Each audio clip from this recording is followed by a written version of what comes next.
I've been here 5 months. On a personal level, I've had a presentation of credentials to the Holy Father.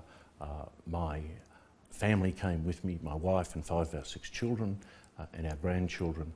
It was one of the most memorable experiences of our life, and I spoke at length to the Holy Father in a way that is unique. Well, unique in the sense that I had never been able to speak that way before to a Pope.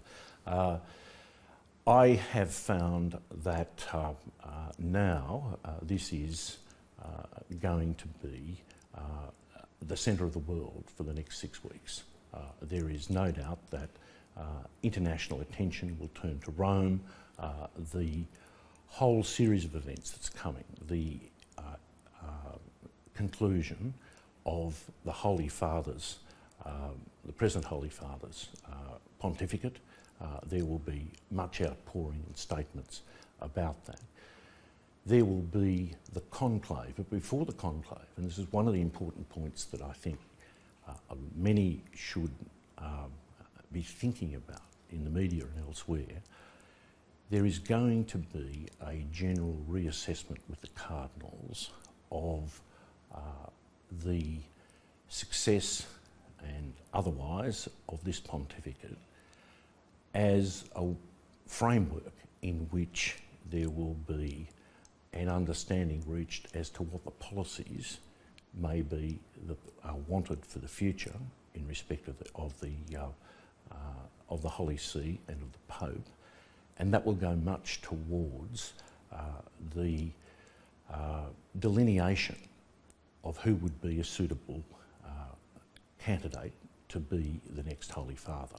I believe those discussions, in the light of a whole series of events over the last few years, are going to be open in terms of what the cardinals exchange with each other, and also very robust. Is it time we had an African Pope, perhaps a South American Pope?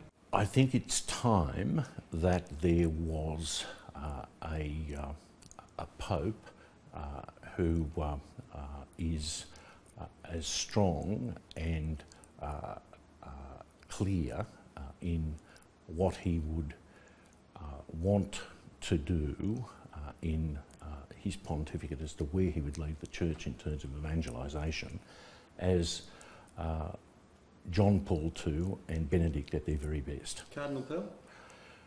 Well, Cardinal Pell would certainly completely reject that as being not something that he would either aspire to or expect to achieve. There is a lot of talk of an African Pope. There is some talk about an African Pope. It's not the only talk that's going on here in Rome, but certainly it's one of the names that there are names that include names of African cardinals. But there's a dictum that goes around in Rome that makes everyone very careful about how you assess papabili, as they're called, candidates for the Pope. And that is that anyone who goes into the conclave, a Pope, will come out a cardinal. So it may not be what the noise is as to where the College of Cardinals is moving. Well, we await the white smoke in a few weeks' time. Thank you so much for talking to us. Pleasure.